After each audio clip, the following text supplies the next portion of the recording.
All right, so let's apply what we've learned here about this limit process in finding the derivative of a function, which is our slope-producing formula, to answer a question like this one.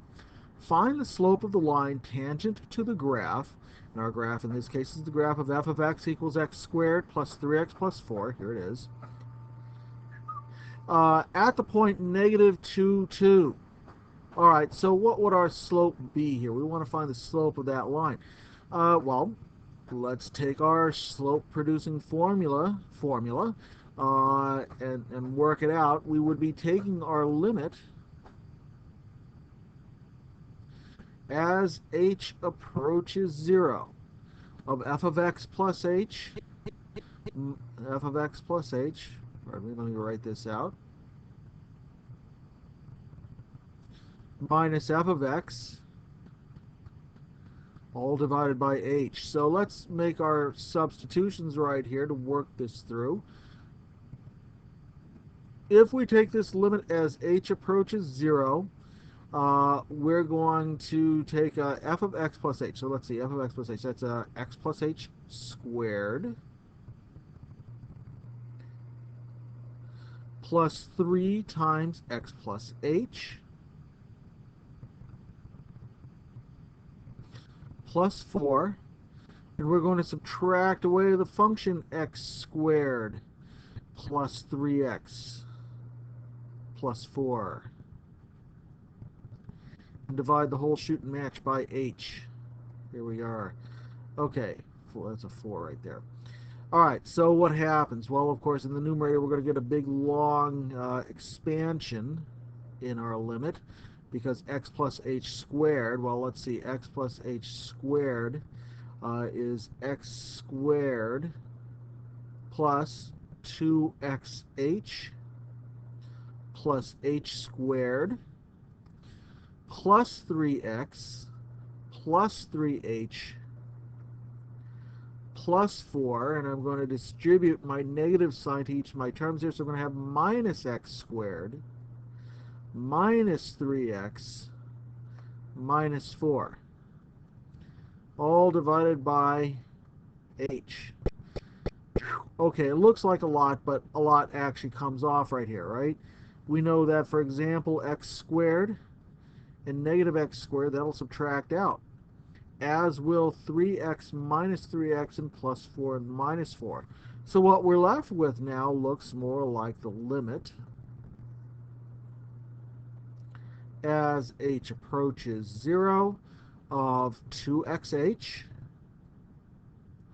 plus h squared plus 3h all divided by h. If we factor out h from the numerator and cancel it with the h in the denominator, because we don't really care what this limit as h approaches 0, what happens at 0. So this limit is the same as the limit of 2x plus h plus 3.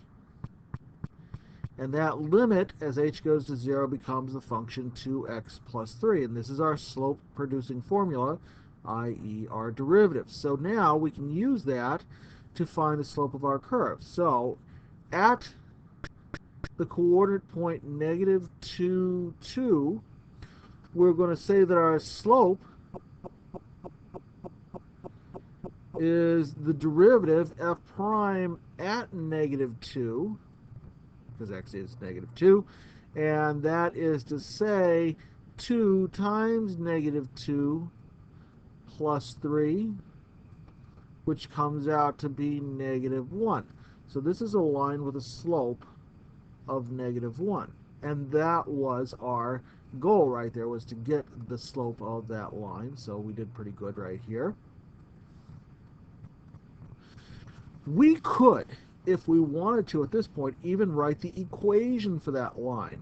And I'll just take an extra minute, just sort of bonus footage right here, and just write it out really quickly.